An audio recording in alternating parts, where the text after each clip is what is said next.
Gang, here's a fella who's getting to be as much of a habit with you as he is with radio listeners here at home. The man who went to a barber shop and forgot to say when. The haircut himself, Garry Moore.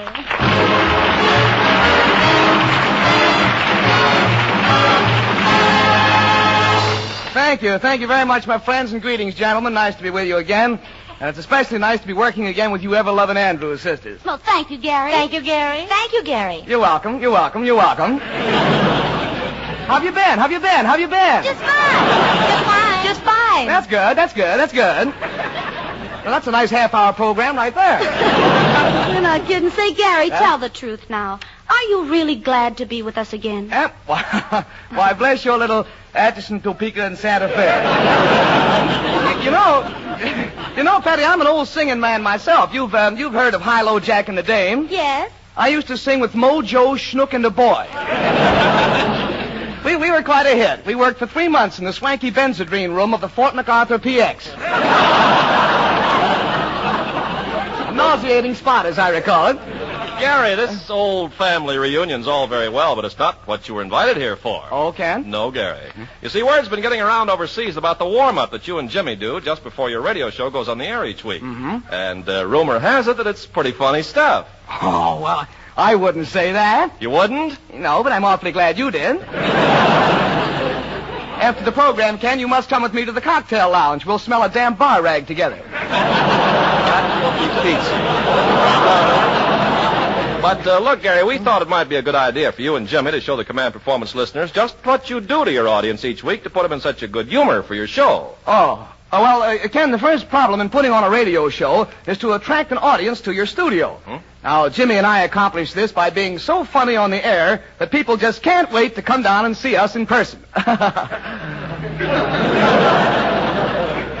But just to make sure, we put bear traps in the lobby. So we'll assume that we've lured a lot of people through the doors. They've been searched by the ushers for concealed weapons, and it's 10 minutes before airtime. Okay, so then what happens? Well, then our announcer, Howard Petrie, comes out and he says, "Good evening, ladies and gentlemen. Welcome to the Durante program, sponsored by the makers of Wacky Snackies, a breakfast food containing no vitamins for people who don't want to be champions."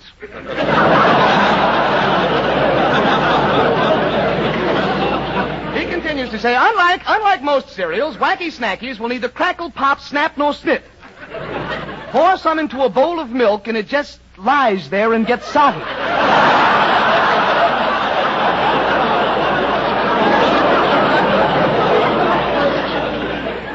Wacky Snackies come to you, friends, in 6 delicious flavors. Very luscious, plain luscious, fairly luscious, not so luscious, unluscious, and...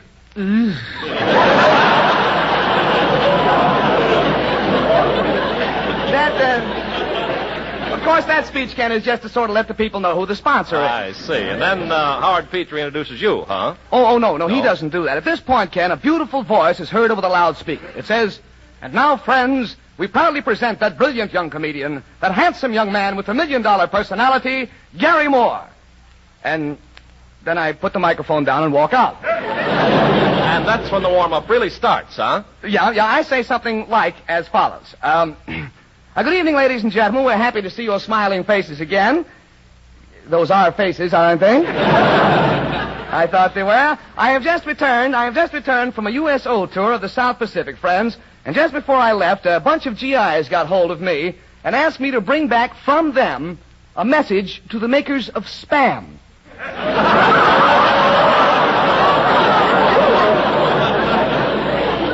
They did. They asked me. I have the message. I have the message right here, and I'll read it to you. It says, "Stop."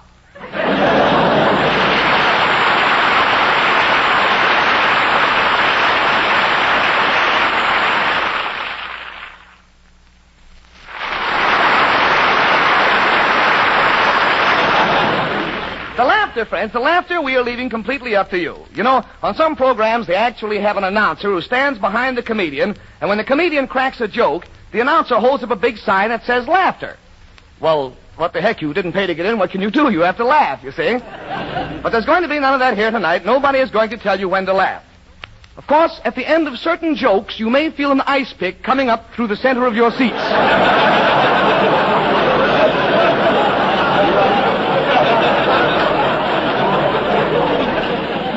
You may as well laugh as soon as we tell the joke. You're going to get it in the end anyhow.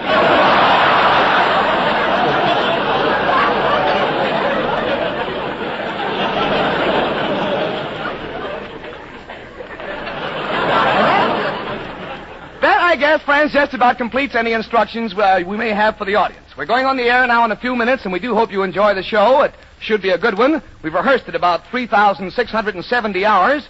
And just... Who is this?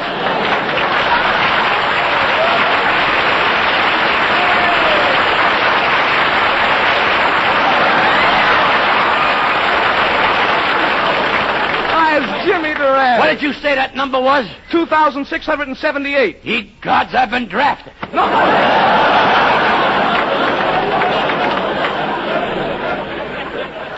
Jimmy, come back here, will you? Listen, what were you doing sitting out there in the audience?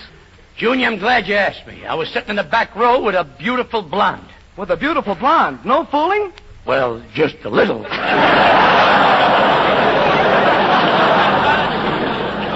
Jimmy, you mean you were actually sitting out there in the audience necking? Why, at your age, you ought to be ashamed. At my age, I should be proud. Durante, you mad fool, you. Remember, Junior, what's sauce for the goose is a lot of fun. But to tell you the truth, Junior, I'm lucky to be here at all tonight. What a week I had. Fatiguing, huh? Yes, and tiring, too. You know, I was at home last Monday evening, picking the splinters out of my teeth. You see, I had just eaten a club sandwich.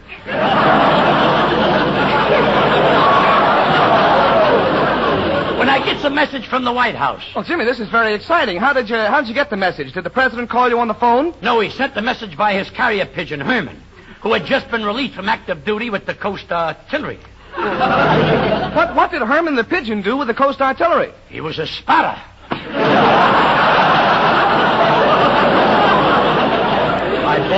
My boy asked some very silly questions. But, Junior, you'll never guess what the president wanted from me. Huh? He wanted to take the Durante course on how to play the piano in 3,000 easy lessons. Let me see it. $1 a lesson, that makes, Well, before long, I arrived in Washington. You stayed at the White House, I presume. Indubitably. And, Garry, what a room I had. Red velvet draperies, a lovely old drunken fife desk, 7 Hepplewhite chairs. I don't know what I'm talking about here. 3 Sheraton tables, and a beautiful golden oak dresser. But, Junior, I couldn't sleep or wink all night. Why not? No bed. I'll deduct that from my income tax this year. So, arising early, I jumps into my olive green suit with the pimento buttons and goes to meet the president. Arriving at his office, I finds him deep in consultation with the Secretary of the Navy. You don't say. I do say. They were looking through Esquire. Through Esquire for what? They were trying to figure out a new shape for a boat that sailors won't mind scrubbing.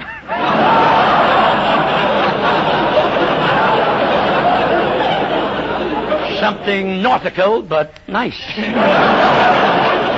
But as soon as the president sees I have a ribbon, he drops everything and takes me to the music room. Oh, that I would like to have seen. Junior, it was inspiring. The president sat next to me at the piano bench and showed me how much piano he already knew. I looked down at the keyboard, and what beautiful artistic hands. You could tell those hands belonged to a man of culture and refinement. His hands? No, mine. His hands were pretty, too. But within a few days, Junior, the president had learned so much from me that he arranged for us to play a duet in Constitution Hall.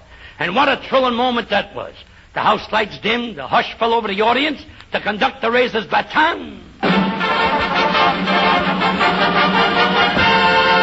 And the president and I played.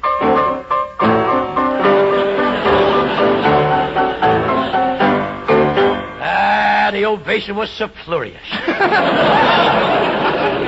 A new team was born, huh? Yes, we are now available for weenie roast, oyster fries, and the opening of very class filling station.